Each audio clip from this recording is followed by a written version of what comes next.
Selamat siang Prof. Rovina. Pada siang hari ini saya akan membawakan contoh inventaris tanaman obat dan bahan alam yang sudah digunakan dalam anti-aging dan estetik medicine. Bahan yang pertama adalah kurkumin atau kunyit. Sumber biologisnya berasal dari tanaman Curcuma longa milik keluarga Zingiberaceae. Fitokonstituennya mengandung zat warna kuning sebagai kurkuminoid, merupakan komponen utama dari kurkumin. Kunyit juga mengandung minyak katsiri, resin, kamper, kampen, dan beberapa essential oil. Peran kurkumin dalam anti-aging adalah sebagai scavenger superoksida dan sebagai pemusnah oksigen tunggal.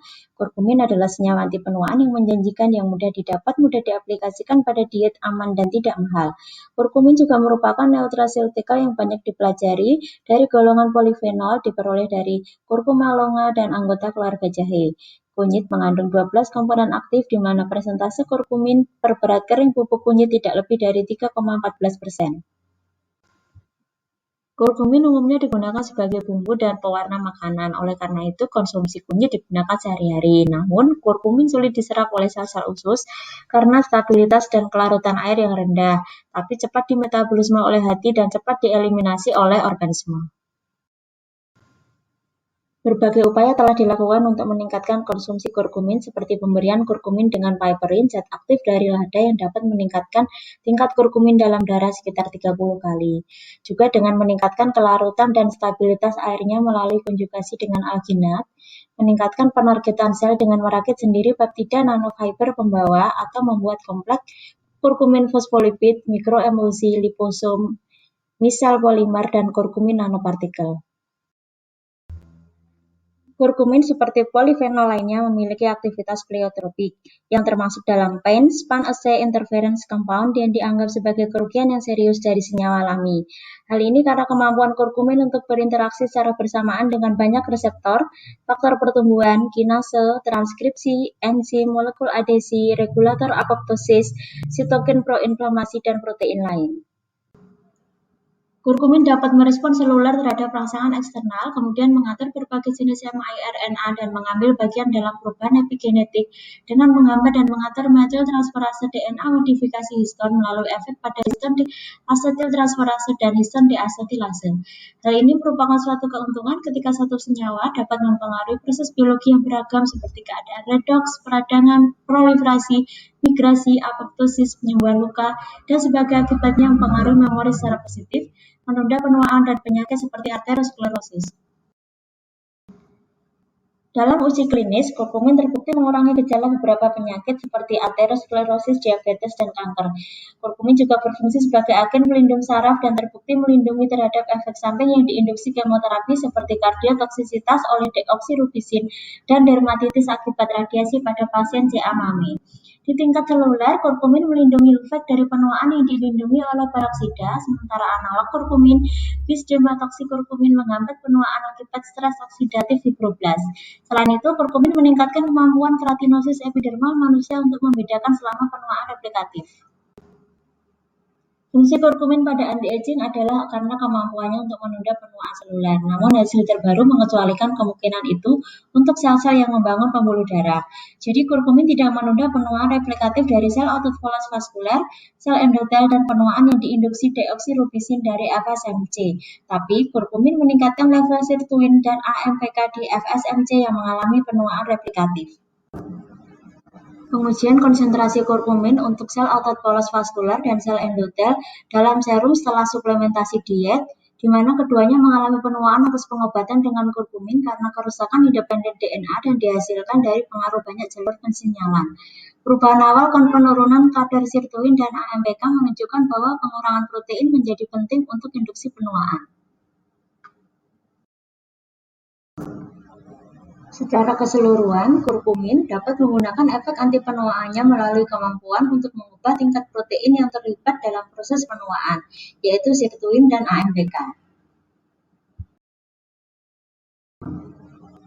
Fungsi positif kurkumin pada anti-aging telah ditunjukkan pada fibroblast terkait kanker kurkumin senescent yang mengurangi keganasan tumornya, dan pada sel stelata hati yang di mana penuaan yang diinduksi kurkumin terlindung dari fibrosis hati.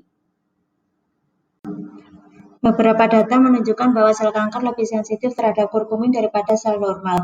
Ini dapat dijelaskan dengan mempertimbangkan beberapa faktor. Yang pertama terkait dengan kecepatan proliferasi sel, yang kedua kemampuan kurkumin untuk menghambat faktor transkripsi nukleus faktor kappa beta.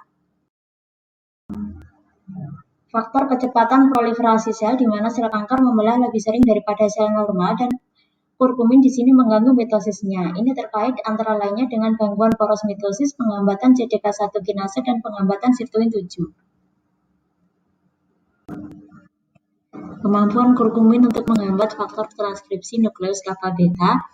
Hal ini karena aktivasi sirtuin 1 dan 6 yang menonaktifkan dengan deasetilasi sirtuin 1 atau interaksi tidak langsung sirtuin 6, rel A, salah satu komponen nukleus faktor kappa beta. Namun faktor lain dikaitkan dengan peningkatan aktivitas beta-glukuronidase dan aktivitas UDP-glukuronosiltransferase lebih rendah di jaringan tumor. Hal ini dapat menyebabkan peningkatan konsentrasi senyawa glukuronidase bebas dari sebelumnya dan meningkatkan apoptosis. Tindakan tersebut juga dianggap berasal dari kurkumin yang dapat meningkatkan aktivitas anti-kanker. Salah satu strategi yang dianggap didedikasikan untuk eliminasi tumor adalah induksi penuaan sel. Kurkumin mampu menginduksi penuaan selular pada sel kanker, di mana hal ini bisa berbahaya bagi sel normal dan bisa bermanfaat dalam konteks sel kanker. Kita masuk pada contoh bahan yang kedua, yaitu amla atau Phyllanthus embilica. Amla atau Phyllanthus embilica, sumber biologisnya berasal dari tanaman Embilica officinalis untuk keluarga Euphorbiaceae.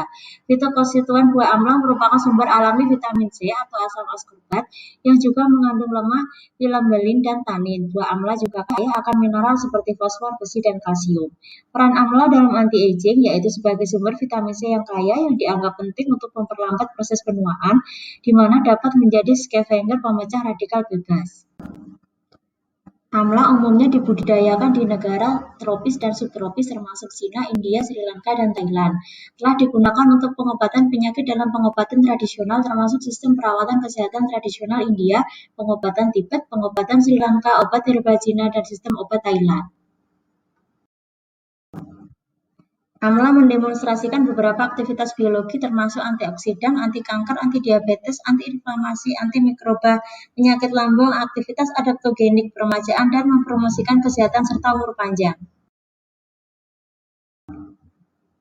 Amla merupakan sumber nutrisi yang kaya asam amino, vitamin C, karbohidrat, alkaloid, dan asam fenolik. Semua bagian amla termasuk buah dan cabang telah dipelajari dan dilaporkan memiliki kegiatan farmakologis dalam pencegahan dan pengobatan penyakit, termasuk perawatan kesehatan alami, produk makanan, kesehatan, dan kosmetik.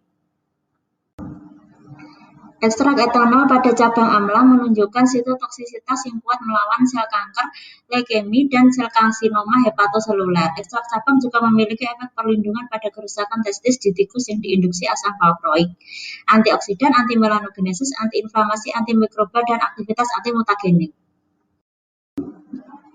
Berikut ini adalah gambar skematis terkait penyebab dan konsekuensi kerusakan kulit karena imbas photoaging UV.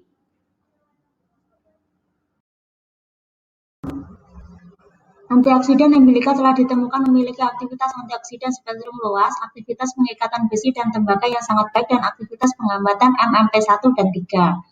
Untuk efek pada oksigen reaktif spesies atau ROS, yaitu oksigen singlet, anion superoksida, dan radikal hidroksil adalah 3 kunci ROS yang bertanggung jawab atas kerusakan kulit.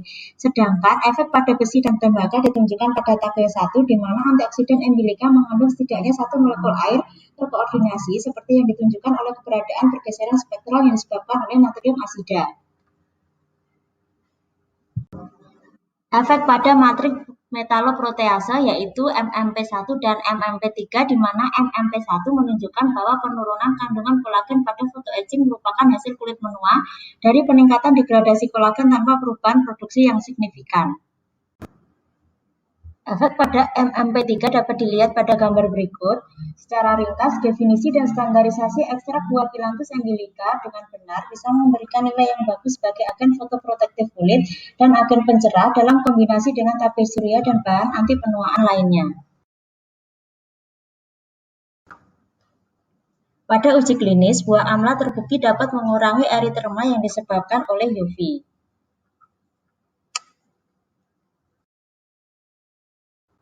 Guideline formulasi ekstrak amla untuk antioksidan dapat digunakan formulasi dari konsentrasi 0,1 sampai 0,5%.